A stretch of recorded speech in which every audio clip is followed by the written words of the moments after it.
Opening night. Let's take a look. December 22nd on TNT. Kevin Durant finally making his official Nets debut, gets to face his former team, the Warriors, followed by ring night here in LA. Clippers facing the champion LA Lakers. Then on December 23rd, Giannis and the Bucks facing the Celtics on TNT. CP3 making his debut for the Suns against Luka and the Mavs on ESPN. That'll be a great game. We get to Christmas in a little bit, but Perk, the first game of the entire season, we get to see the Nets and the Warriors face off. Which team would you say has more pressure on opening night? Oh, it's the Brooklyn Nets. Look, Rachel, the world is ready to see Kevin Durant and Kyrie Irving play the game of basketball together. I want to see this team. I know you want to see this team. I know RJ want to see this team. The world is waiting to watch the Brooklyn Nets. Kevin Durant and Kyrie Irving. I can't wait. Yeah, no, I agree. That's a number one. I think if Klay Thompson was healthy, I think that would put a different focus on the Golden State Warriors. And that's unfortunate. Get well soon, Klay, man. We miss you on the court. The game of basketball misses you. But you know, we also get Kevin Durant back. And that's what everybody has been talking about for a year. Understand, this man was in the conversation as the best basketball player on the planet. And this wasn't the, great stretch by Kawhi. Is he the best player? No, this is Kevin Durant doing it for year after year after year and winning championships with the Golden State Warriors. So I really, truly believe that the Nets, they have to prove that all of that chemistry we saw with the Clippers, they were loaded. They had a bench. They had a marquee coaching staff. They had two superstars. They had the reigning finals MVP, and they were up 3-1 and lost to a Denver Nuggets team. So it doesn't matter how loaded the Brooklyn Nets are, they have to put it all together, and that's going to fall on Kyrie and Kevin Durant. Look, I feel like I've been seeing previews for this team. It's like with when the Marvel movies started coming out and they kept teasing, like, there's going to be an Avengers movie. They're all going to team up, we promise. And it was at the end of every movie, and you're like, get to it already. And yes, here we are. They are finally going to get to it. I am so excited to see what this Nets team is going to be. It would have had so much spice if it was Steph and Klay and Draymond and the group that's around them now being able to play their former teammate, the guy that they had to hear, right, for the better part of 4 years.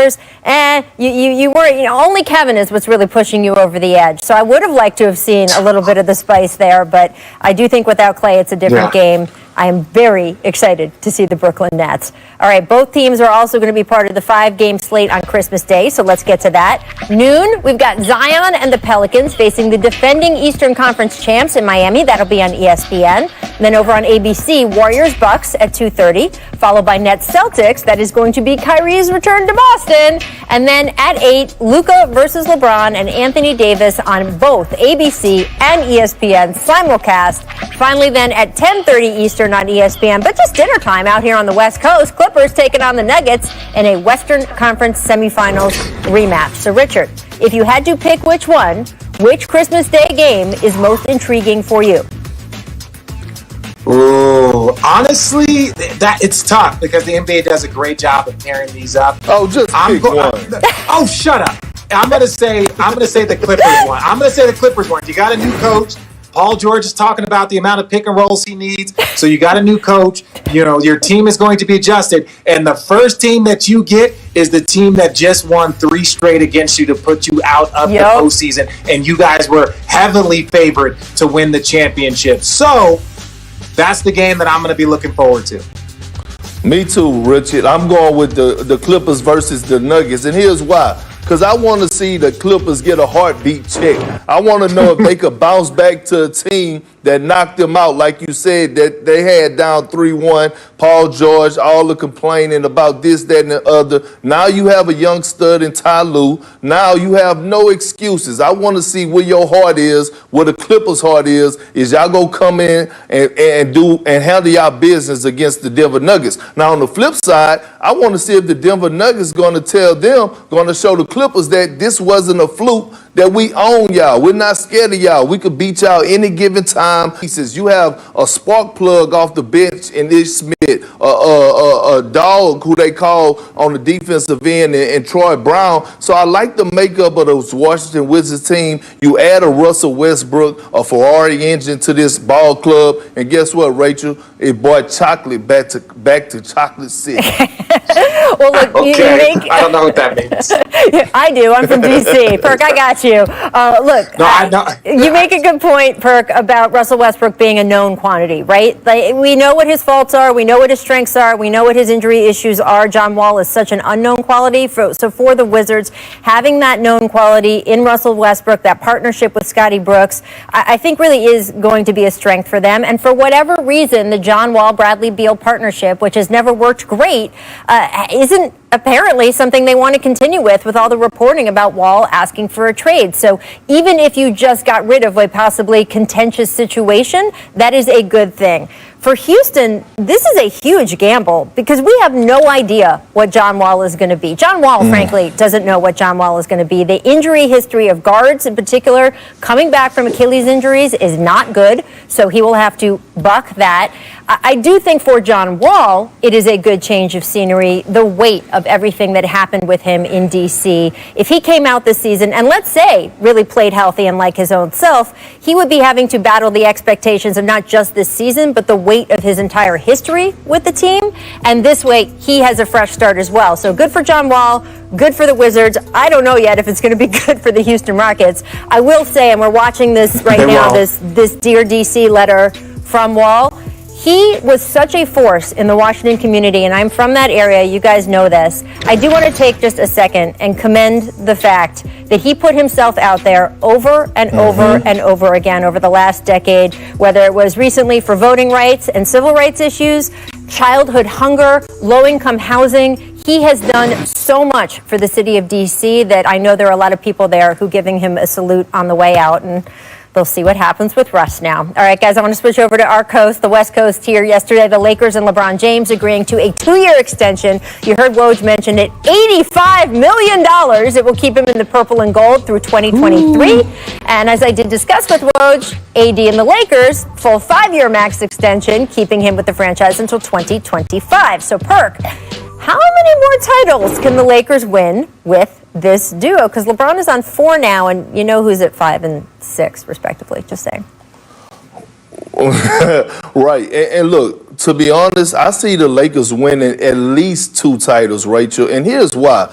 Yes, because of LeBron James and Anthony Davis, but I want to mention Rob Pelinka. He has done a great job in this offseason. He went out in free agency and did his thing. I mean, he went out like the Lakers lost the championship. He went out like the Clippers should have did in the offseason.